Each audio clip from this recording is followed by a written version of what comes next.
சகோதரர் பக்சிங் அவர்களின் ஊழியத்திலிருந்து விடாய் துணிக்கேற்ற வார்த்தைகள். ஜனவரி மாதம் 17ஆம் தேதி. அந்நிய நுகத்திலே அவிசுவாசிகளுடன் பிணைக்கப்படாதிருப்பீர்களாக. 2 கொரிந்தியர் புஸ்தகம் 6வது அதிகாரம் 14வது வசனம். யோசுவாவின் நாட்களில் இஸ்ரவேல் புத்திரர் தேவனுக்கு முழுமையாக கீழ்ப்படிய தவறினார்கள்.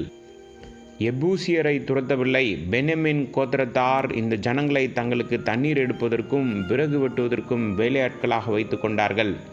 இதில்தான் அவர்கள் பெரிய தவறு செய்தார்கள். இப்போது அவர்கள் தாவீதை ஏளனம் செய்யும் அளவுக்கு பலமடைந்தார்கள். தாவீதை நோக்கி, நீ இதற்குள் பிரவேசிப்பதில்லை, குருடரும் சப்பானிகளும் உன்னை தடுப்பார்கள் என்று சொன்னார்கள். 2 சாமுவேல் புஸ்தகம் 5வது அதிகாரம் 6வது வசனம். தாவீது அனைத்திற்கும் ராஜாவாக ஆவதற்கு முன்பதாக இந்த எபூசியர்கள் தோற்கடிக்கப்பட வேண்டியதாயிருந்தது. தேசத்தில் இன்னும் எபூசியன் ஒருவன் எப்படி இருந்தான் என்பதை நாம் பார்க்கின்றோம். அவன் அகற்றப்பட்ட பிறகு தேவன் தாவீதுக்கு ஆலயத்தின் மாதிரியை கொடுத்தார். 2 சாமுவேல் புஸ்தகம் 24வது அதிகாரம் 15வது வசனத்திலிருந்து 25வது வசனம் வரை. இந்த நேரத்தில் தாவீது தனது சொந்த ஞானத்தை பயன்படுத்தி தனது ராஜ்யத்தில் யுத்த வீரர்களின் எண்ணிக்கையை கணக்கிட்டான்.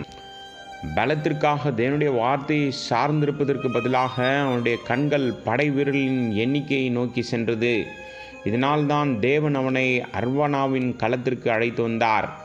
அதே இடம்தான் சாலமோனால் கட்டப்பட்ட தேவாலயத்திற்கான இடமாகும்.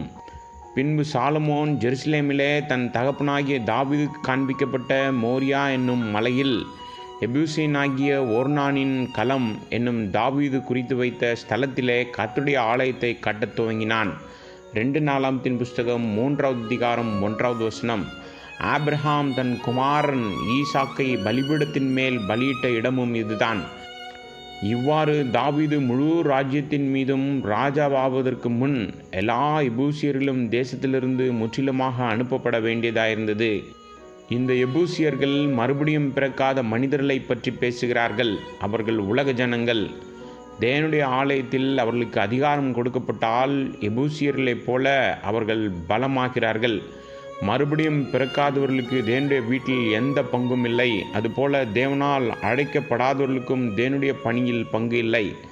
சில குழுக்களில் சிலர் வாக்களித்து தேர்தலின் மூலம் சபையில் பதவிக்கு கொண்டு வரப்படுகிறார்கள். இதனால்தான் ஜனங்கள் மத்தியில் ஆவிக்குரிய மலட்டுத்தன்மை இருக்கிறது. ஜெருசலேமிலிருந்து எபூசியரை துரத்த தேவன் பலத்தை பயன்படுத்த வேண்டியதாயிருந்தது. தாவீதை அவர்கள் கேலி செய்தாலும் தேவன் அவர்களை விரட்டியடிக்க உதவினார்.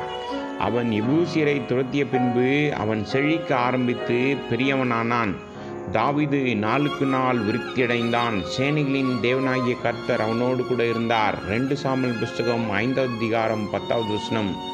இது முழுமையான வெற்றியை பற்றி பேசுகிறது.